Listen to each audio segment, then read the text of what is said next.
इस चैप्टर में दोस्तों हम लोग वाटर के बारे में बात करेंगे। ये वाटर ओशंस में कैसे सर्कुलेट होता है, ये वाटर हमारे एटमॉस्फेयर और आप कह सकते हो कि वाटर साइकिल में किस तरीके से सर्कुलेट करता है, इसके बारे में एक बेसिक आइडिया लेंगे। वैसे तो देखिए, इस वीडियो में डिस्कस होने वाली सारी चीजें मैं पहले की अपनी वीडियोस में डिस्कस कर चुका हूँ। खासकर मैंने जो ज्योग्राफी की प्लेलिस्ट में वीडियो बनाई है वहां पर डिस्कस कर चुका हूँ, बट एनसीईआरटी को एक लाइन में लेके चल रहे हैं तो यहाँ पे वो चीजें दोबारा होंगी। इस चैप्टर से रिलेटेड जितनी भी चीजें होंगी उसको हम लोग एक बार फिर से देखेंगे, कुछ बेसिक कंसेप्ट के साथ। कुछ जो इंपॉर्टेंट कंसेप्ट है वो बताता ही जाता हूँ, उसके साथ जो एडिशनल इन्फॉर्मेशन है वो भी मैं आपको धीरे धीरे बताता चलता हूँ। तो शुरू करने से पहले फ्रेंड्स एक लाइक का बटन जरूर दबा दीजिए, उसमें आपको कुछ भी नहीं जाएगा। अब देखिए, जब भी वाटर की बात होती है, पानी की बात होती है, तो हमारे दिमाग में क्या इमेज आएगी? तो भाई नदियों में बहता हुआ पानी आपके दिमाग में आएगा। जो वाटरफॉल से पानी नीचे गिर रहा है, कभी अगर आप गए हो तो वो याद आएगा। भाई जब पानी बरसता है तरतर तरतर, तो उस समय पे जिस तरीके से पानी गिर रहा होता है वो सब चीजें याद आती हैं। तो इस तरीके के सीन्स हमारे दिमाग में आने लगेंगे जब भी पानी की हम लोग बात आएंगे। हमारे टैप्स में, नलों में पानी आता है उसकी बात करेंगे। आप शावर से नहाते हो, उसमें बहुत मजा आता है लोगों को। फिर कभी कभी जब रेनफॉल होती है तो जगह जगह पे पानी भर जाता है, रेन पटल्स बन जाते हैं, उसमें लोग भाई कागज की बोट बना के तैराते हैं। धीरे धीरे आप देखोगे कि ये पटल्स कुछ घंटों बाद या फिर दोपहर में गायब हो जाएंगे। कहाँ चला जाता है पानी? तो भैया इवेपोरेशन का प्रोसेस मैंने आपको पहले बताया है। सन की गर्मी पड़ने से पानी लगातार इवेपोरेट होता है। इवेपोरेट होकर वो पानी वाटर वेपर में बदल जाएगा। तो दो चीजें होंगी, अगर तो कच्ची जमीन है तो एक तो पानी इवेपोरेट हो सकता है, दूसरा पानी सीप डाउन हो सकता है, धीरे धीरे सीप करके वो ग्राउंड वाटर में जा सकता है। तो इन दो तरीके से पानी आपका गायब होता है। अच्छा, जो पानी इवेपोरेट हुआ है वो ऊपर जाएगा, ऊपर जाएगा। जैसे जैसे वो हवा में ऊपर जाता जाएगा, एक समय पे वो जाके कंडेंस होकर पानी की ड्रॉपलेट में कन्वर्ट हो जाएगा। और पानी की ड्रॉपलेट जब बहुत सारा एक ग्रुप बना के एक जगह पे तैरने लगती है तो उनको आप क्या बोलते हो? उनको आप बोलते हो क्लाउड्स। वो क्लाउड्स एक्चुअली में पानी की ड्रॉपलेट्स होती है। ओके, अगर ये क्लाउड्स तैरने लगे, इनकी जो वाटर होल्डिंग कैपेसिटी है टूट गई और ये टूट के पेयर्स होकर प्रेसिपिटेशन में बदल के अगर पानी बदलने लगा, बरसने लगा, तो ये पानी के फॉर्म में जमीन पे गिरेंगे। अगर स्नो के फॉर्म में गिरेंगे तो वो स्नोफॉल होगी, स्लेट के फॉर्म में भी जमीन पे गिर सकते हैं। इन सब चीजों के बारे में मैंने पहले बात की। तो भाई ये होती है वाटर साइकिल, उस साइकिल के थ्रू, उस प्रोसेस के थ्रू जिसमें वाटर कंटिन्यूअसली एक जगह से दूसरी जगह आप कह सकते हो सर्कुलेट हो रहा है। जैसे कि वो ओशन से, एटमॉस्फियर से और लैंड से होता हुआ इधर उधर जा रहा है। जैसे लैंड में नदी के फॉर्म में बह रहा है, अब उस नदी से पानी वेपोरेट हुआ, एटमॉस्फेयर में पहुंच गया, वो एटमॉस्फेयर में ऊपर गया, पानी बरस के मान लीजिए वो ओशन में गिर गया। तो एक तरीके की वाटर साइकिल। उसी तरीके से ओशन में जो पानी है वो भी वेपोरेट हुआ, बादल बना, बादल बन के आके वो किसी लैंड एरिया में गिरा, फिर यहाँ पे बारिश हुई तो वो रिवर्स में चला गया, ग्राउंड वाटर में चला गया। तो ये एक तरीके की वाटर साइकिल है और इसमें कंटिन्यूअसली जो पानी है वो बरसता रहता है। तो हमारा जो अर्थ है बेसिकली टेरेरियम की तरह, अभी टेरेरियम की भी बात करेंगे। वही पानी जो आज से कई हजार साल पहले था, वही पानी हम आज भी इस्तेमाल कर रहे हैं।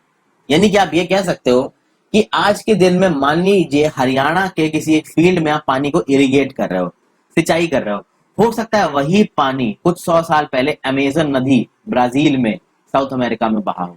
तो वही पानी है जिसको हम लोग रिसाइकिल कर करके इस्तेमाल हो रहे हैं। पानी वही है, बस वो वाटर साइकिल में इधर से उधर घूम रहा है। अगर आप फ्रेश वाटर सोर्सेज की बात करो दोस्तों, तो फ्रेश वाटर सोर्सेज में नदियां आ जाती हैं, पॉन्ड्स आ जाते हैं, आपके तालाब आ जाते हैं, स्प्रिंग्स आ जाते हैं, ग्लेशियर्स आ जाते हैं। जो ओशन में पानी होता है, समुद्र में पानी होता है भाई, वो सॉल्टी वाटर होता है, ये आपको पता है। क्योंकि सॉल्टी होता है ओशंस का वाटर, सैलाइन होता है, इसमें लार्ज अमाउंट्स ऑफ सॉल्ट्स मिलते हैं। उन सॉल्ट्स में एक मेजर सॉल्ट आपका सोडियम क्लोराइड भी होता है, जिससे आप कॉमन टेबल सॉल्ट बनाते हो। इस कॉमन टेबल सॉल्ट को आप खाते हो। आपके शरीर की न्यूट्रिशियस रिक्वायरमेंट में कॉमन टेबल सॉल्ट बहुत जरूरी होता है। लेकिन जो समुद्र के पानी में जो सॉल्ट होता है उसमें कॉमन सॉल्ट के साथ और भी बहुत सारे सॉल्ट होते हैं। इसीलिए इसको, जो सॉल्ट को आप ड्राई करके, जो समुद्र के पानी को ड्राई करके जो आप सॉल्ट लोगे, पहले आप उसको प्योरीफाई करोगे और प्योरीफाई करने के बाद आप उसको इस्तेमाल करोगे। ओके, अब अपना खुद का टेरेरियम बनाए। देखिए यहाँ पे टेरेरियम बना रखा है। इसमें क्या किया गया है कि आप 1/4 ऑफ द बिग जार, एक बड़ा सा जार लीजिए। आप इसको एक काम करिए, ट्रांसपेरेंट जार लीजिएगा, इसमें 1/4 में सॉइल डालिए और सॉइल को अंदर तक दबा दीजिए। उसके ऊपर ह्यूमस की एक छोटी सी लेयर डालिए। ह्यूमस होता है ना, dead layer of plant and decaying matter, वो ह्यूमस की लेयर आपको बहुत आराम से मिट्टी पे मिल जाएगी। ठीक है, ह्यूमस की छोटी सी लेयर निकाल के इसमें डाल दीजिए। फिर कुछ प्लांट्स को इसमें प्लांट कीजिए। इसको एक्टिविटी को करते तो मैं टीचर से भी डिस्कशन करिए। उसके ऊपर से इसमें पानी स्प्रे मारिए और इस टेरेरियम की जो ढक्कन है ना, इसको बंद कर दीजिए। धीरे धीरे देखेंगे कि जैसे प्लांट की लीव से ये जब इवेपोरेशन होगा, सॉइल से जब इवेपोरेशन होगा, तो ये जो पानी होगा ना, बाहर तो निकल नहीं पाएगा इस टेरेरियम के, तो ड्रॉप्स ऑफ वाटर बन के वापस ऊपर से नीचे गिरने लगेंगे। पानी पहले तो इवेपोरेट होगा, ऊपर जाके ग्लास पे जाएगा, फिर ग्लास पे जाके कंडेंस होके फिर ऐसे नीचे गिरने लगेगा। एक तरीके से आपको एक छोटे से ग्लास जार में अर्थ नजर आएगा। बस यही एक आप कह सकते हो ऑब्जेक्टिव है इस एक्टिविटी का। तो टेरेरियम होता क्या है? Basically it is an artificial enclosure for keeping small house plants. बहुत सारे घरों में शो की तरह इस टेरेरियम को रखा जाता है। तो यहाँ पे देखिए आपको एक तरीके से वाटर साइकिल दिख रही है। यहाँ पे पानी है, पानी से इवेपोरेशन हुआ, ऊपर जाके कंडेंसेशन के थ्रू भाई ये आपके क्लाउड्स बन गए। ये क्लाउड्स जब बरसेंगे तो वो होगा प्रेसिपिटेशन, प्रेसिपिटेशन से रन ऑफ होगा। रन ऑफ कैसे होता है भाई? जो आप कह सकते हैं ना कि जो पानी ऊपर गिर रहा है वो आपका नदियों में जाएगा, पॉन्ड्स में जाएगा, तो नदियां धीरे धीरे अपना रास्ता बना के ओशंस में जाएंगी। तो वही पानी जो बारिश के थ्रू नीचे बरसा था वो समुद्र में पहुंच जाएगा, ओशन में पहुंच जाएगा। तो ये वाटर साइकिल का एक हिस्सा है। ओके, यहाँ पे देखते हैं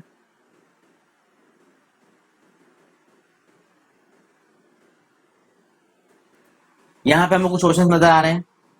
इधर है नॉर्थ अटलांटिक ओशन, इधर है साउथ अटलांटिक ओशन, बीच से इक्वेटर गया हुआ है। देखिए ये इक्वेटर गया रखा है। कुछ इंपॉर्टेंट ओशन से जगह आप देख रहे तो नॉर्थ अटलांटिक, साउथ अटलांटिक, फिर नॉर्थ पैसिफिक ओशन इधर, साउथ पैसिफिक ओशन इधर, इधर भी कुछ वैसा ही है। कुछ इंपॉर्टेंट वाटर बॉडीज और दिख रही है। यहाँ अरेबियन सी दिख रहा है आपको इंडियन सब कॉन्टिनेंट के वेस्टर्न कोस्ट पे, इंडियन सब कॉन्टिनेंट के ईस्टर्न कोस्ट पे आपको बे ऑफ बंगाल दिख रहा है। चाइना के ईस्टर्न कोस्ट पे नीचे की तरफ साउथ चाइना सी, ऊपर की तरफ ईस्ट चाइना सी। ओके, फिर यहाँ पे अफ्रीका के नॉर्दर्न कोस्ट पे, अफ्रीकन कॉन्टिनेंट के नॉर्दर्न कोस्ट पे, यूरोप के साउदर्न कोस्ट के बीच में आपको छोटा समुद्र दबा हुआ नजर आ रहा है मेडिटेरेनियन सी। यहाँ पे एक स्ट्रेट ऑफ जिब्राल्टर है जो कि यूके कंट्रोल में है, हालांकि यूके ऊपर की तरफ है। ओके, फिर और भी चीज आपको दिख रही है। यहाँ पे कैस्पियन सी दिख रहा है, ब्लैक सी दिख रहा है, डेन्यूब रिवर दिख रही है, होंग हे रिवर दिख रही है, ब्रह्मपुत्र रिवर दिख रही है जो तिब्बत से बहते हुए इंडिया में घुसती है, गंगा रिवर दिख रही है, मेजर रिवर दिख रही है दुनिया की। अमेजोन की, सॉरी साउथ अमेरिका की अमेजोन नदी दिख रही है, लेक विक्टोरिया दिख रही है। अफ्रीका में अफ्रीका की Congo river, niger river, orange river, Australia की डार्लिंग रिवर, यूएसए की मिसिसिपी रिवर, इस तरीके की नदियां यहाँ पे हमको दिख रही हैं। यूएसए, ये कनाडा की Great Bear Lake, Great Slave Lake, फिर ये 5 Great Lakes Winnipeg, Superior, Huron, ये भी नजर आ रही हैं। तो इस मैप के थ्रू थोड़े बहुत हमको इंपॉर्टेंट वाटर बॉडीज दिखे। तो मेजर सीज, लेक्स और रिवर इस मैप में आपको नजर आ रही थी। वैसे तो देखिए इतना इनफ नहीं है। जब इंपॉर्टेंट लेक्स की बात होगी, रिवर्स की बात होगी, तो इस पर मैंने वीडियोस बनाई है, आप जाकर उसको भी देख सकते हैं। अगर आप बोलोगे कि मैं फ्रेश तरीके से एनसीईआरटी खत्म होने के बाद इस टॉपिक को समझाऊं तो मैं वो भी कर दूंगा। आप अपने कमेंट्स के थ्रू बता सकते हैं आप किस तरीके से चीजें चाहते हैं। फिर देखिए सैलिनिटी ऑफ वाटर क्या होता है। सैलिनिटी ऑफ वाटर होता है कि भैया the amount of salt present in water. तो 1000 ग्राम्स ऑफ वाटर में कितना अमाउंट ऑफ सॉल्ट प्रेजेंट है वो डिसाइड करेगा किसको? वो डिसाइड करेगा आपका सैलिनिटी को। जो एवरेज सैलिनिटी होती है ओशंस की वो होती है 35 पार्ट्स पर थाउजेंड। 35 पार्ट्स पर थाउजेंड मतलब 1000 ग्राम में 35 ग्राम अगर सॉल्ट वाटर प्रेजेंट है तो आप बोलोगे कि भैया 35 is the salinity of that ocean, यानी कि 1000 ग्राम ऑफ ओशन वाटर में 35 ग्राम सॉल्ट प्रेजेंट है। अगर इजराइल के डेड सी की आप बात करो दोस्तों, तो इजराइल के डेड सी की सैलिनिटी है 340 ग्राम। नॉर्मल ओशन की सैलिनिटी होती है 35 ग्राम, उसमें इतना ज्यादा सॉल्ट वाटर होता है। इजराइल के डेड सी में भैया 340 ग्राम आपको, आप कह सकते हैं ना 1000 ग्राम ऑफ वाटर में आपको, या फिर 1 लीटर ऑफ वाटर में आपको 340 ग्राम सॉल्ट मिल रहा है। तो यहाँ पे डेंसिटी इतनी ज्यादा है कि स्विमर तैरने लगते हैं इस पानी में। क्योंकि डेंसिटी ज्यादा है तो आप आसानी से डूबोगे नहीं। देखिए इस फोटो में आपको डेड सी का एक नजारा नजर आ रहा है। इसके बैंक में ही आप देख सकते हैं फ्रेंड्स कि कितना ज्यादा सॉल्ट होगा इस पानी में। अच्छा, इतना ज्यादा सॉल्ट इस पानी में पहुंचा कैसे? इतना ज्यादा सॉल्ट इस पानी में तभी पहुंच सकता है फ्रेंड्स जब बहुत ज्यादा अमाउंट ऑफ सिल्ट इस पानी में डिस्पोज किया गया हो। तो यहाँ पे देखिए इस मैप से आपको आइडिया लगेगा डेड सी कहाँ पे है। देखिए इस मैप में आपको जेरूसलम नजर आ रहा है, ठीक है। ये बीच में एक लंबी सी वाटर बॉडी आपको नजर आ रही है, इसराइल दिख रहा है इस मैप में, ठीक है। ये लंबी सी वाटर बॉडी अगर मैं थोड़ा जूम कर दूं थोड़ा शायद आपको और क्लियर दिखेगा। देखिए ये लंबी सी वाटर बॉडी पे लिखा हुआ है डेड सी दोस्तों। बेसिकली ये डेड सी है। इस डेड सी के आपके ईस्ट में जॉर्डन है, वेस्ट में इजराइल है। तो बेसिकली दिस इज आपका डेड सी। इजराइल में भी है और जॉर्डन में भी है ये डेड सी। ओके, तो हमने इसके मैप को देखा। अब हम आगे आके देखते हैं डिस्ट्रीब्यूशन ऑफ वाटर बॉडीज। यहाँ पे एक्चुअली में हम लोग ये समझने की कोशिश करेंगे कि कितना पानी है दुनिया में और किस किस हिसाब से डिस्ट्रीब्यूटेड है। वैसे तो इसको पहले हम लोग एक बाल्टी वाली एक्टिविटी के थ्रू देख चुके हैं, लेकिन अब दोबारा यहाँ पे आया तो फिर से देखते हैं। एक चीज के जितने अलग फैसेट्स देखेंगे हमको वो चीज उतनी ही याद रहेगी। आपको पता है कि अर्थ की 3/4 सरफेस पानी से भरी हुई है। तो भैया इतना ज्यादा पानी है हमारे लैंड पे, हमारे लैंड से ज्यादा तो पानी है हमारे अर्थ पे, तो पानी की कमी कैसे? ऑब्वियसली फ्रेंड्स जो ओशन का पानी है वो यूजेबल नहीं है, उसको हम लोग इस्तेमाल नहीं कर सकते। तो जब हमको वो इस्तेमाल नहीं कर सकते then that ocean water is not for us. ठीक है, तो अब देखा जाए कितना सलाइन वाटर है कितना फ्रेश वाटर है, वो आपको यहां देखने को मिलेगा। ओशंस में अप्रोक्सीमेटली 97.3% ऑफ द पानी है, तो भैया 97.3% ऑफ द पानी सीधे सीधे सलाइन हो गया। अब अगर ओशंस में ही 97.3% ऑफ द पानी पहुंच गया तो बचा कितना, तो बचा लगभग 2.7%। उस 2.7% में आप समझ लीजिए 0.0009 वाटर कुछ इनलैंड सीज और सॉल्ट लेक्स हैं। ठीक है, कुछ इनलैंड सीज और सॉल्ट लेक्स है, तो ये भी सलाइन है हल्की सी। फ्रेश वाटर क्या है, आपके आइस कैप्स ग्लेशियर्स में जो पानी है भैया, जब बर्फ के फॉर्म में जो जामी जमा हुआ है वो है 2%। तो ये जो 2.7% आपको मीडियर अमाउंट ऑफ फ्रेश वाटर मिल रहा है, 2.7% में भी 0.009% तो इनलैंड सीज और सॉल्ट लेक्स है। तब भी लेकिन अब 0.009 तो बहुत कम है, तो मान लीजिए 2.7% फ्रेश वाटर है। उस 2.7% फ्रेश वाटर में 2% तो भैया आपके ग्लेशियर और आइस कैप्स में, तो बचा लगभग 0.7%। इस 0.7% में 0.68% आपका ग्राउंड वाटर में है। ठीक है, बचा हुआ फ्रेश वाटर लेक्स में आपका कितना है 0.009%। एटमॉस्फेयर में कितना है in the form of water vapour 0.0019%। Reverse में कितना है 0.0001%। और टोटल मिलाकर कितना हो गया 100%। आप सोचिए जो इतनी बेहमौत बड़ी बड़ी नदियां बहती है, गंगा, ब्रह्मपुत्र, नील, ठीक है, अमेजोन, इसमें कितना मेमोथ अमाउंट ऑफ पानी है, वो टोटल पानी का केवल 0.0001% है। तो फ्रेश वाटर के कंपोनेंट्स को अगर आप देखोगे तो सबसे ज्यादा fresh water ice cap glacier में, उसके बाद ग्राउंड वाटर में। ठीक है, तो मेन आइस कैप में, फिर ग्राउंड वाटर में, यानी 2.7% फ्रेश वाटर में 2.68% तो आइस कैप और ग्राउंड वाटर में ही है। और हम हमारे लिए सीधे सीधे क्या है आप कह सकते हो एक्सेसिबल है, फ्रेश वाटर लेक्स एक्सेसिबल है, रिवर्स एक्सेसिबल है। अब तो हम लोग ग्राउंड वाटर से भी पानी खींच रहे हैं, बट ग्राउंड वाटर से पानी को हमको बहुत सस्टेनेबली खींचना है। बहुत जरूरी है कि हम उसको सस्टेनेबल इस्तेमाल करें, अगर वो खत्म हो गया ना तो बहुत प्रॉब्लम होने वाली है।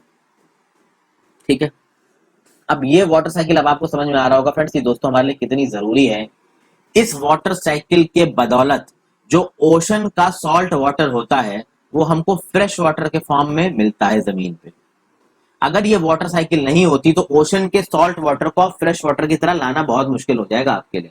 तो नेचुरली हमारे नेचुरल प्रोसेसेस की वजह से हमको रेनफॉल के थ्रू ओशन का सॉल्ट वाटर फ्रेश वाटर के फॉर्म में मिल रहा है। तो जब चीज नेचर हमको करके दे रही है तो क्यों हम उसको पेड़ काट काट के अपनी मुसीबत बढ़ा रहे हैं, बट फिर भी हम लोग बढ़ा रहे हैं। एक और एक्टिविटी है, आप 2 लीटर पानी लीजिए। ठीक है, और मानिए कि ये जो 2 लीटर पानी है पूरी पृथ्वी पे जो पानी है वो इतना ही है। पहले हमने इसको 20 लीटर लेके कंपेयर किया था पहले किताबों में, यहाँ 2 लीटर लेके कंपेयर कर रहे हैं। अब इसमें से 12 चम्मच पानी निकाल के आप एक दूसरे बाउल में डाल दीजिए। तो भाई 2 लीटर पानी में से आपने 12 चम्मच पानी निकाल के, 12 स्पून जो आपके घर में स्पून होते हैं छोटे वाले खाने वाले, 12 स्पून पानी निकाल के आप एक अलग बाउल में डाल दो। तो 12 स्पून पानी निकालने के बाद उस 2 लीटर में पानी जितना बचा हुआ है ना, that represents all the salty water found in oceans and seas. तो वो सॉल्टी वाटर है खाने पानी के जो ओशन और समुद्रों में मिलता है। और ये ऑब्वियसली बात है कंजम्पशन के लिए अच्छा नहीं है, सलाइन से बहुत सारे सॉल्ट्स होते हैं। जो 12 स्पून पानी आपने लिया है एक बाउल में, that is the total amount of fresh water on the अर्थ। समझ गए? तो ये 12 स्पून पानी is the total amount of fresh water on the अर्थ। अब इसके सेग्रीगेशन को अगर हम लोग करें दोस्तों, तो एक ड्रॉप अगर एक बूंद पानी की देखी जाए तो दैट इज रिवर्स।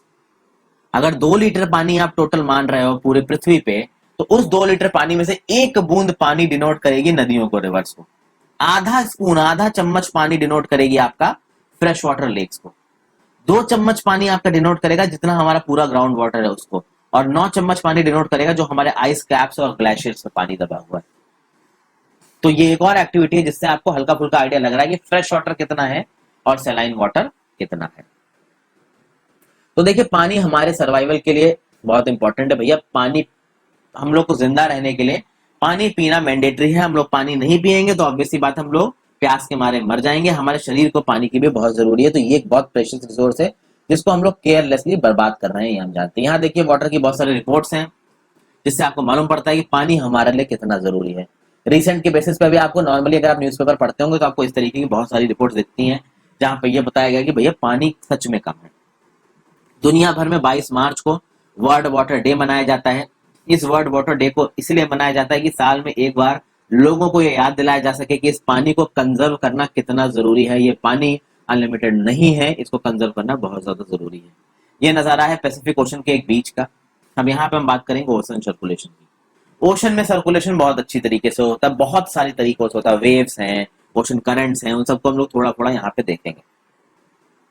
देखिए दोस्तों, कभी अगर आप अपनी चप्पल उतार के नंगे पांव सी शोर पे एक तट पे चल रहे हैं, बीच पे चल रहे हैं, तो आपको बड़ा अच्छा लगता है क्योंकि हवा ठंडी ठंडी चलती है। समुद्र के किनारे हमेशा फ्रेंड्स अच्छी ठंडी ठंडी हवा लगती है। वहां पे सी बर्ड्स कभी कभी दिखती हैं, जो सॉल्ट की हल्की हल्की खुशबू होती है हवा में। खासकर जो म्यूजिक होता है वेव्स का, ये जो लहरें आपका हल्की हल्की मारती रहती है ना शोर पे, कभी भी लहरें आप देखोगे कि आपको डिस्टर्ब नहीं करेंगी। अगर आप किसी बीच के रिजॉर्ट में रुकते हैं और रात में सोते हो तो इस लहरों की आवाज आपको आती है, तो आप ये देखोगे कि लहरों में आपको अच्छी नींद आएगी, आपको डिस्टर्ब नहीं करेंगे ज्यादातर लोगों को। तो एक बहुत ही अच्छा सा समा बंधा होता था। ठीक है, आप देखते हो कि जो ओशन का वाटर है वो लगातार मूव करता है। पॉन्ड्स और लेक्स का वाटर स्टैग्नेंट होता है।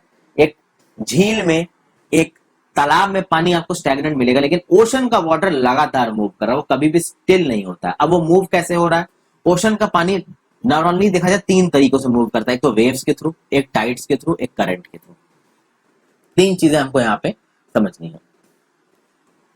अब बात आते हैं वेव्स के थ्रू। वेव्स में देखिए यहाँ पे एक एक्टिविटी लिखी हुई है, waves are formed when winds scrap across the ocean surface, the stronger the wind blows the bigger the wave becomes.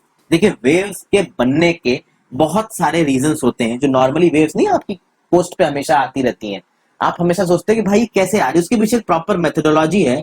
और उसकी एक मेजर रीजन इन वेव्स के आने का विंड। ये जो विंड होती है वो ओशन के पानी को ढकेलती है, उस चक्कर में ये वेव्स बनती हैं। तो वेव्स के बनने का एक मेजर रीजन विंड भी है। और भी बहुत से रीजन होते हैं वेव्स के बनने के, बट एक मेजर रीजन विंड है। जितनी तेज विंड होगी वेव्स उतनी ज्यादा बड़ी बनेगी। ओके, तो आपने देखा होगा कि ये वेव्स हमेशा चीजों को बाहर की तरफ फेंकती हैं, लेकिन इसको फॉर ग्रांटेड मत लीजिएगा। कभी कभी वो वेव्स अंदर भी खींच लेती है, क्योंकि जो वेव्स बाहर की तरफ आएंगी वो वापस अंदर भी जाएंगी। तो जब वो बाहर की तरफ आती हैं तो चीजों को बाहर की तरफ फेंकती हैं और फिर अंदर की तरफ भी खींचती हैं। इसलिए कभी भी बीच पे रहिएगा तो बहुत सावधान रहिएगा। तो आपने देखा होगा कि बीचेस पे खेलते कभी कभी बॉल फेंको तो वो बॉल पानी बाहर की तरफ फेंकता है।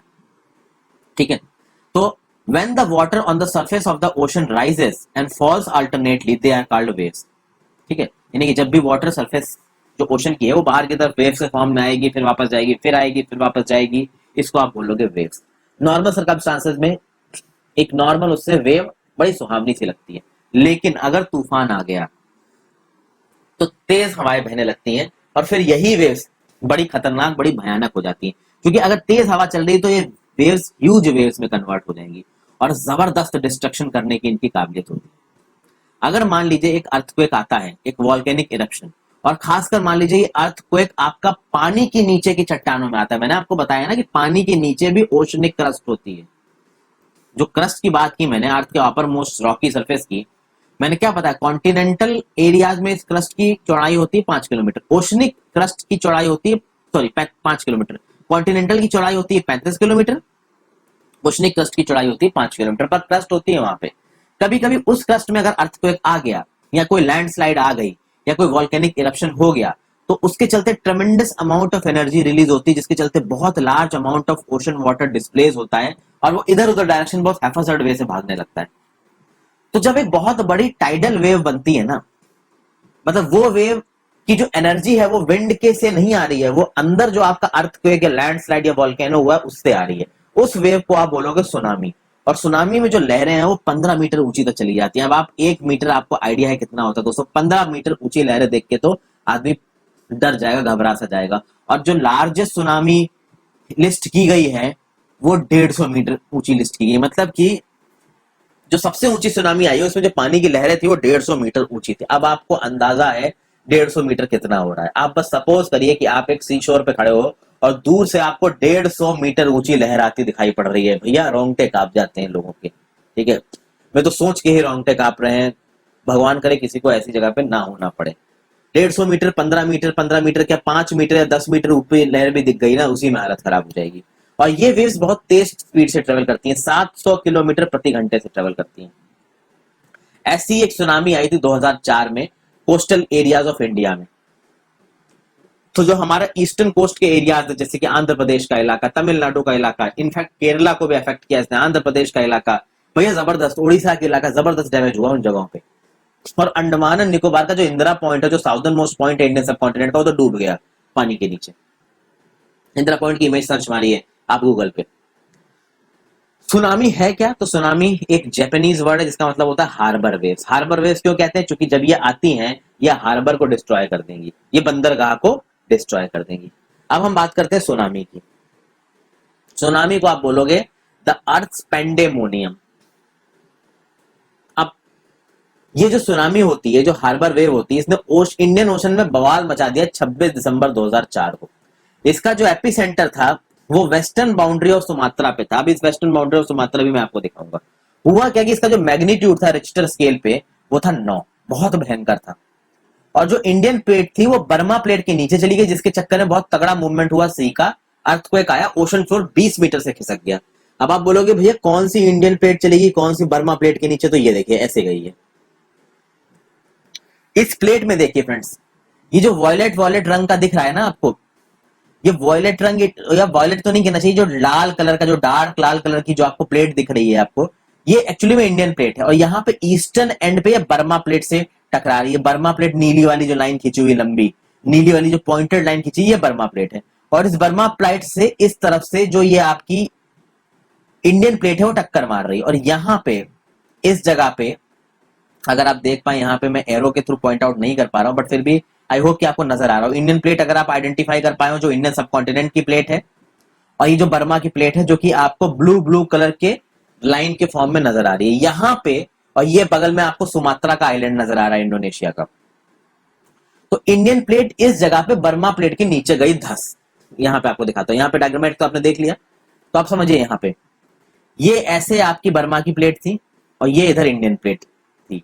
ये इंडियन प्लेट इस बर्मा प्लेट के नीचे गई धंस, जिसके चक्कर में 10 से 20 मीटर का जो ओशनिक सरफेस था वो एकदम से खिसक गया, एकदम से झटका आया। यहाँ पे आप मान लीजिए इंडियन कोस्टल अकाउंट है, यहाँ पे आपका सुमात्रन आइलैंड है। ये यहाँ पे एकदम से झटका लगा भाई, 10 से 20 मीटर ऑफ जो आप कह सकते हैं ना कि ओशनिक क्रस्ट था वो खिसक गया एकदम से, जिसके चक्कर में अब ये जो इंडियन प्लेट थी वो इस बर्मा प्लेट के चली गई नीचे। नीचे चली गई तो भाई बहुत सारा जगह बन गई यहाँ पे। उस जगह को भरने के लिए पानी कस के दौड़ा, यहाँ पे पानी कस के दौड़ा। एक तो 10 से 20 मीटर जो प्लेट नीचे खसकी उसकी एनर्जी, पानी एकदम से उस जगह को भरने के लिए दौड़ा उसकी एनर्जी। तो समझ सकते हैं कि यहाँ पे आप ट्रेमेंडस अमाउंट ऑफ एनर्जी रिलीज हुई। अब जब इस जगह को पानी भरने के लिए दौड़ा ना एकदम से, तो क्या हुआ कि जो बीचेस थे इंडिया के, यहाँ के जो इंडिया के बीच थे, यहाँ पे पानी पीछे की तरफ चला गया, रिसीड कर गया। सुनामी एक बहुत बड़ा सिग्नल होता है ये, कि अगर आप एक बीच पे खड़े हो और आपने देखा कि पानी भाई समुद्र का नीचे जा रहा है, पीछे की तरफ जा रहा है, तो वो एक इंडिकेशन होता है कि भाई सुनामी आने वाली है। क्योंकि अंडर वाटर कोई ना कोई अर्थक्वेक आया होगा, उसके चक्कर में जमीन डिस्प्लेस हुई होगी, उसके चक्कर में वहां बहुत सारी जगह बनी होगी, उस जगह भरने के लिए अंडरग्राउंड वाटर वहां भागा होगा। जब वो इतना सारा अंडरग्राउंड वाटर वहां पे भागा होगा तो वो पानी यहां से रिसीड हुआ होगा थोड़ी देर के लिए कोस्ट से। वो एक इंडिकेशन होता है कि सुनामी आने वाली है। लेकिन जब ऐसा हुआ, ठीक है ना, उस समय पे जो लोग खड़े हुए थे पोस्ट पे, उनको ये पता ही नहीं चला कि ऐसा कुछ होने वाला है। उस पर हम थोड़ी देर में बात करते हैं। तो हमने यहाँ पे देखा कि 10-20 मीटर आपकी अर्थ की क्रस्ट खिसक गई डाउनवर्ड डायरेक्शन में। उसके लिए huge mass of ocean water दौड़ा उस गैप को फिल करने के लिए। और इसके चक्कर में बहुत सारी कोस्ट लाइंस में, साउथ ईस्ट एशिया की कंट्रीज की जो कोस्ट लाइन है, पानी वहां से विड्रॉ हो गया, नीचे की तरफ चला गया। क्योंकि इंडियन प्लेट बर्मा प्लेट के नीचे चली गई थी, उसकी वजह से एक तो 10 से 20 मीटर जमीन खिसक गई, तो ट्रेमेंडस अमाउंट ऑफ एनर्जी रिलीज हुई, प्लस उस जगह को भरने के लिए पानी दौड़ा, तो उसके चक्कर में भी एनर्जी रिलीज हुई।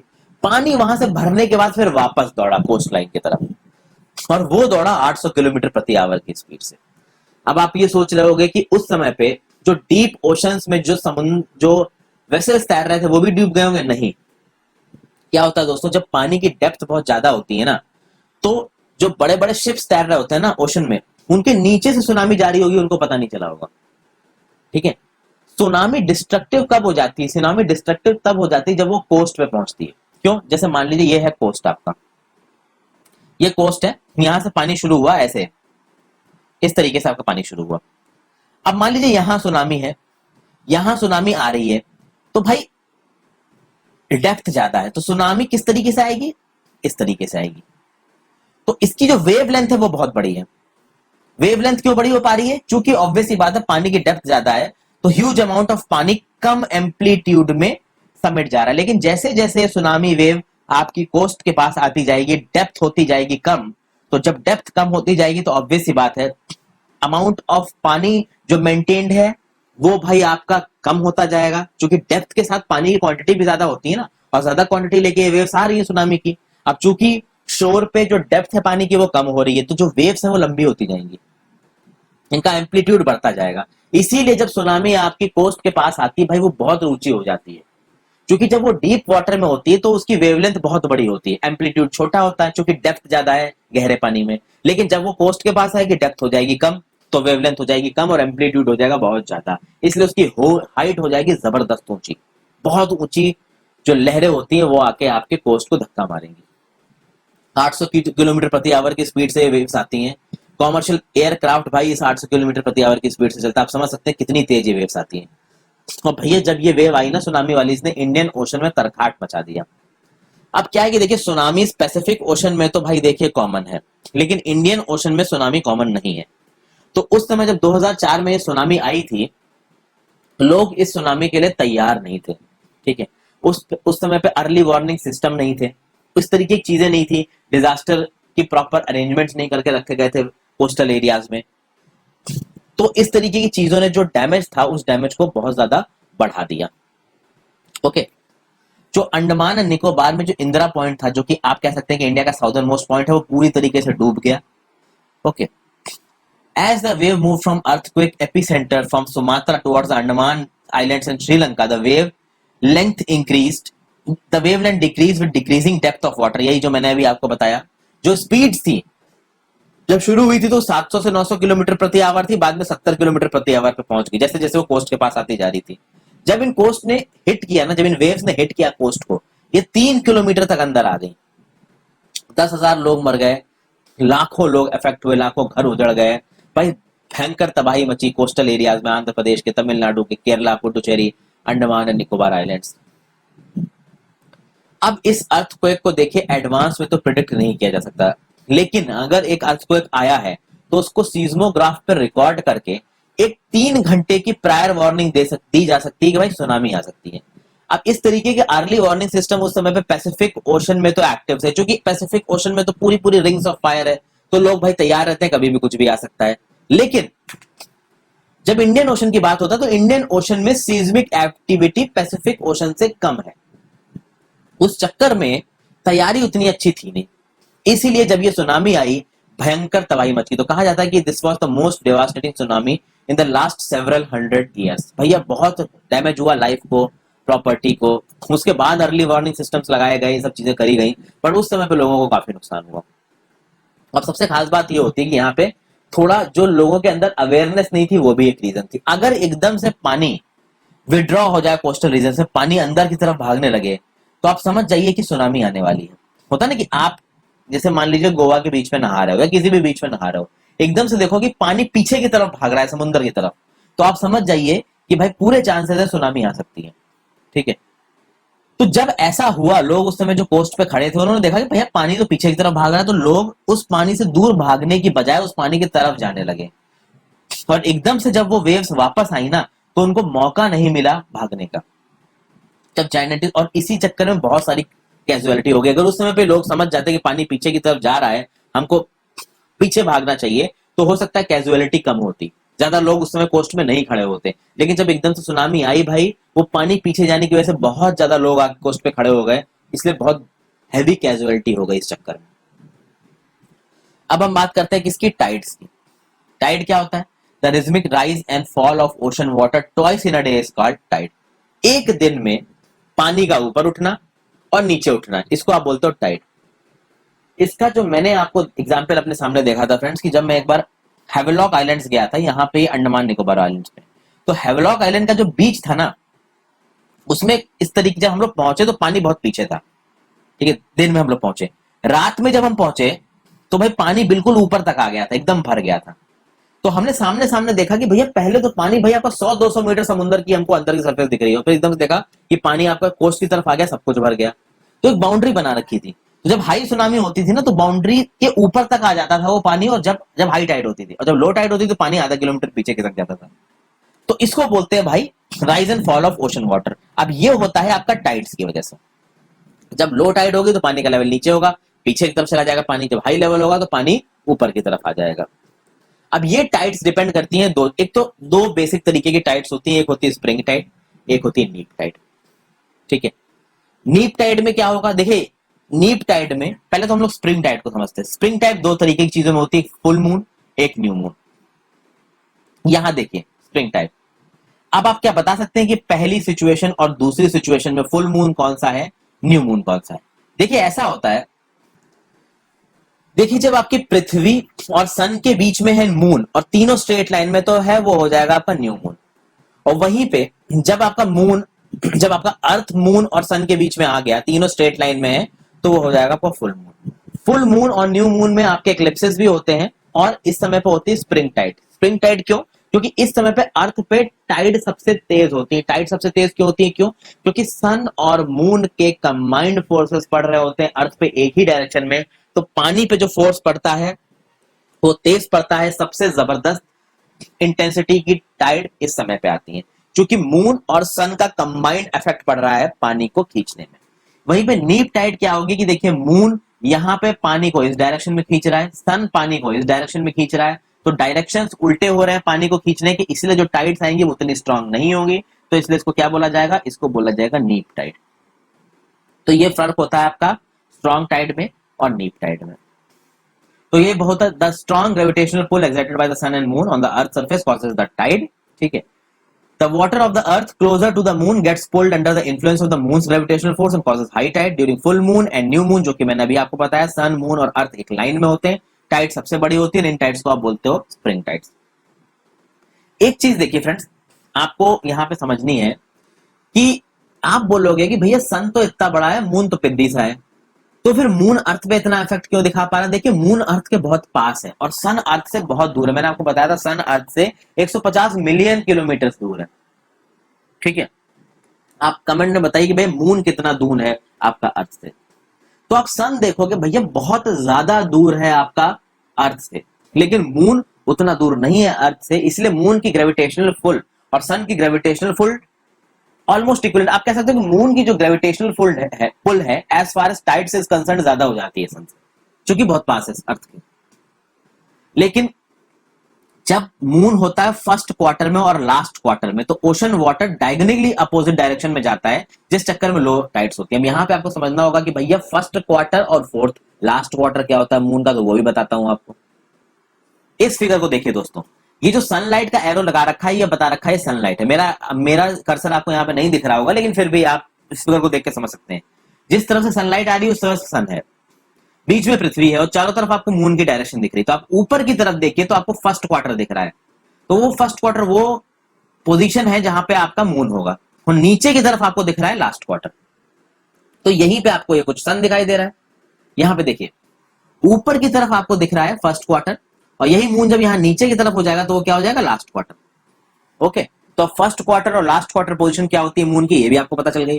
तो जब आपका मून फर्स्ट क्वार्टर या लास्ट क्वार्टर में होगा तब आएंगे लो टाइड्स, जिसको आप बोलते हो नीप टाइड्स, क्योंकि फिर जो मून है वो लहरों को, वो पानी को एक अलग डायरेक्शन में खींचेगा, सन है वो पानी को एक अलग डायरेक्शन में खींचेगा, तो टाइड आएंगी छोटी।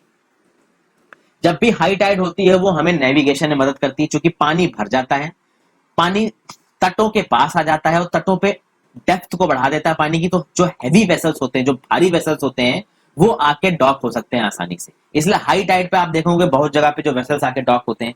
फिर जब पानी इतनी क्वांटिटी में तटों के पास आ जाएगा तो वो अकेले थोड़ी ना आएगा, अपने साथ बहुत सारी मछलियों को लेके आएगा, तो फिशर्स को फिशिंग में मदद मिलेगी। ठीक है, वो आराम से मछलियां पकड़ सकते हैं, क्योंकि और ज्यादा मछलियां आपकी कोस्ट के पास आ गई हैं, तो फिशर्स प्लेंटीफुल कैच कर सकते हैं। And this rise and fall of water का आप इस्तेमाल करके इलेक्ट्रिसिटी को भी जनरेट कर सकते हैं बहुत सी जगहों पे। ठीक है, तो आप देख सकते हैं कि भाई आप इलेक्ट्रिसिटी को भी जनरेट कर रहे हो टाइड्स के थ्रू, आप मछलियां भी पकड़ रहे हो टाइड्स के थ्रू, आप वेसल को डॉक करने में हार्बर में भी इस्तेमाल कर रहे हो इन टाइड्स का। तो टाइड्स के बहुत सारे यूजेस हैं फ्रेंड्स। अब हम समझेंगे ओशन वाटर को। और ओशन वाटर को समझने से पहले आप लीजिए एक एक्टिविटी। इस एक्टिविटी में क्या करना है कि एक बकेट लीजिए, बाल्टी लीजिए, उसको 3/4 पानी से भरिए। उस 3/4 पानी में पहले तो आप एक इमर्शन रॉड डालिए एक साइड पे। तो मान लीजिए आपने इस साइड पे इमर्शन रॉड डाल दी।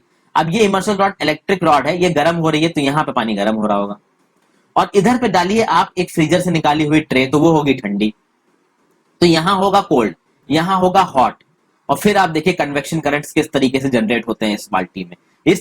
इस एक्टिविटी को आप खुद करके देखेंगे तो आपको पता चलेगा, अच्छा इमर्शन रॉड का प्रयोग हो रहा है, एक इलेक्ट्रिक चीज का प्रयोग हो रहा है। तो अपने टीचर्स के प्रेजेंस में इस एक्टिविटी को करिएगा, अकेले मत करिएगा। फिर अब बात करते हैं ओशन करंट्स की। देखिए ओशन करंट्स वो स्ट्रीम्स ऑफ वाटर हैं जो कॉन्स्टेंटली फ्लो कर रहे हैं डेफिनेट डायरेक्शंस में। ये ओशन करंट्स वार्म भी हो सकते हैं, ये ओशन करंट्स कोल्ड भी हो सकते हैं। अब इसके फिगर को भी देखते हैं। जो वार्म ओशन करंट्स होंगे वो नॉर्मली इक्वेटर से पोल की तरफ आपको जाते दिखाई पड़ेंगे, चाहे नॉर्दर्न हेमिस्फीयर में चाहे साउदर्न हेमिस्फीयर में। जो कोल्ड ओशन करंट्स होंगे वो पोलर एरियाज से यानी कि हायर लैटिट्यूड से इक्वेटोरियल या ट्रॉपिक एरियाज यानी कि लोअर लैटिट्यूड्स में आते नजर आएंगे, तो वो होंगे कोल्ड करंट्स। तो वार्म करंट्स आपको इक्वेटोरियल एरियाज से पोलर एरियाज या हायर लैटिट्यूड्स में जाते नजर आएंगे। जो कोल्ड ओशन करंट्स होंगे वो पोलर एरिया से यानी हायर लैटिट्यूड से इक्वेटर की तरफ यानी कि लोअर लैटिट्यूड्स की तरफ आते नजर आएंगे। तो आप एक करंट की डायरेक्शन देख के बता सकते हो कि भाई ये कोल्ड करंट है या वार्म करंट है। लैब्राडोर कोल्ड करंट है, गल्फ स्ट्रीम वार्म करंट है। अगर एक वार्म करंट कहीं जाएगा तो वो गर्म इफेक्ट लेके आएगा, वार्म इफेक्ट लेके आएगा। अगर कोल्ड करंट कहीं जाएगा तो वो कोल्ड डेसिकेटिंग इफेक्ट लेके जाएगा। और जहां पे वार्म और कोल्ड करंट मिलेंगे वो one of the best fishing grounds बनाते हैं पूरी दुनिया में। ये तो हमने देखी थ्योरी। अब इस थ्योरी को समझते हैं फिगर से। ये रहे आपका ओशन करंट्स। आपको नजर आ रहा है फ्रेंड्स, ये देखिए ये गल्फ स्ट्रीम कुछ इस तरीके से जा रही है। आप देख सकते हैं कि इक्वेटर से पोल की तरफ जा रही है। तो ये जो गल्फ स्ट्रीम है this is basically a warm current. वहीं पे ये जो कैनरी करंट है, ये कैनरी करंट आपका ये जो गल्फ स्ट्रीम है दो भागों में बट रही है, एक नॉर्थ अटलांटिक ड्रिफ्ट है और एक घूम के कैनरी करंट है देता। तो जो कैनेटरी करंट है वो भैया आपके हायर लैटिट्यूड से लोअर लैटिट्यूड की तरफ आ रही है, यानी पोलर एरिया से इक्वेटोरियल एरियाज की तरफ पे आ रही है। तो ये कैनरी करंट हो जाएगा आपका कोल्ड करंट। वहीं पे जो नॉर्थ अटलांटिक ड्रिफ्ट है, ये नॉर्थ अटलांटिक ड्रिफ्ट हो जाएगा आपका वार्म करंट। क्योंकि ये इक्वेटर से पोलर एरियाज की तरफ से आ रहा है, तो इस वार्म अटलांटिक ड्रिफ्ट की वजह से ये जो स्कैंडिनेवियन कंट्रीज के जो पोर्ट्स है ना, इनका पानी फ्रीज नहीं होता विंटर्स में। इनका पानी आपका आप कह सकते हो कि पानी बना हुआ होता है। तो भैया जो वेसल्स हैं वो तैर के जा सकते हैं यहाँ पे। ये लैब्राडोर करंट दिख रहा है आपका पोलर एरिया से इक्वेटोरियल एरियाज की तरफ आ रहा है, तो ऑब्वियस सी बात है लैब्राडोर करंट आपका होगा क्या, कोल्ड करंट। ये कैलिफोर्निया करंट आपको नजर आ रहा है फ्रेंड्स, पोलर एरिया से इक्वेटोरियल एरियाज की तरफ, तो कैलिफोर्निया करंट भी होगा आपका cold current. Alaska current equatorial से पोलर की तरफ जा रहा है, तो ये होगा वार्म करंट। तो अब आपको समझ में आ गया होगा कि भैया वार्म और कोल्ड करंट क्या है। आप देखिए जो अफ्रीका है, अफ्रीका के वेस्टर्न कोस्ट पे ये बेंगुला करंट जा रहा है आपका पोलर एरिया से इक्वेटोरियल एरिया की तरफ, तो ये होगा कोल्ड करंट। वहीं पे इसी ऑस्ट्रेलियन कॉन्टिनेंट के ईस्टर्न एंड पे आपको अगुल हाफ करंट दिख रहा है जो कि आपका जा रहा है पोलर एरियाज की तरफ, तो ये होगा इक्वेटोरियल से पोलर, तो ये होगा हॉट करंट। तो आपको समझ में आ रहा है ना। इंडियन ओशन में जो करंट की डायरेक्शन है वो बदलती है, वो हम लोग मानसून के हिसाब से बदलती है। जब और डिटेल में करंट्स में घुसेंगे तब देखेंगे। इसमें एक बहुत अच्छा एक ऑब्जर्वेशन है, वो मैं आपको बताना चाहूंगा दोस्तों। उस ऑब्जर्वेशन को समझने के लिए मैं थोड़ा सा यहाँ पे, जहां पे मैंने आपको एक चीज बताई, जहां पे आपके कोल्ड और वार्म करंट्स मिलते हैं वहां पे बहुत अच्छे फिशिंग ग्राउंड्स बनते हैं। अब देखिए यहाँ पे मैंने थोड़ा इस फिगर को जूम किया है। ये देखिए यहाँ पे न्यू फाउंडलैंड आइलैंड है कनाडा का। इस न्यू फाउंडलैंड आइलैंड के नीचे नोवा स्कोटिया आइलैंड है। ये जो नोवा स्कोटिया आइलैंड है ना, यहाँ पे एनएस लिख रहा हूं मैं, ये नोवा स्कोटिया आइलैंड पे लैब्राडोर करंट जो कि कोल्ड करंट है और गल्फ करंट जो कि वार्म करंट मिलते हैं। और उस नोवा स्कोटिया आइलैंड के पास जो फिश कैच मिलती है ना, वो जबरदस्त होती है भाई। बहुत हायर आप कह सकते हैं कि आबादी में यहाँ पे फिश पकड़ी जाती है। तो जहां पे आपके वार्म और कोल्ड करंट्स मिलेंगे वहां फिश कैच बड़ी तगड़ी होगी। यही पे यहाँ पे क्यूरोशियो और ओएशियो में होगा। ओएशियो नीचे की तरफ आ रहा है तो ये हो गया कोल्ड करंट, क्यूरोशियो ऊपर की तरफ आ रहा है वार्म करंट। जापान के ईस्टर्न कोस्ट पे दोनों करंट्स मिलेंगे, फिश कैच बहुत तगड़ी मिलेगी। समझ गए। तो ये कुछ मैंने आपको ऑब्जर्वेशंस बताए हैं, आई होप आपकी समझ में आए हो करंट से रिलेटेड। इक्वेटोरियल करंट्स के बारे में अगर और भी जो भी इंफॉर्मेशन है वो हम लोग आगे धीरे धीरे देखेंगे। देखिए यहाँ पे हम लोग बुक के पैराग्रेटिव में रहेंगे, एक लिमिट से ऊपर नहीं जा सकते क्योंकि क्लास 7 की किताब है। जैसे जैसे हम लोग हायर क्लासेस में आएंगे चीजें और क्लियर होती जाएंगी। यहाँ पे जो एसोसिएटेड इंपॉर्टेंट चीजें हैं वो मैंने आपको बता दी। पसंद आई तो लाइक करके चैनल को सब्सक्राइब कर लीजिएगा। जो भी आपके डाउट्स हैं वो आप कमेंट सेक्शन में पूछ सकते हैं। Thank you for watching, have a great day.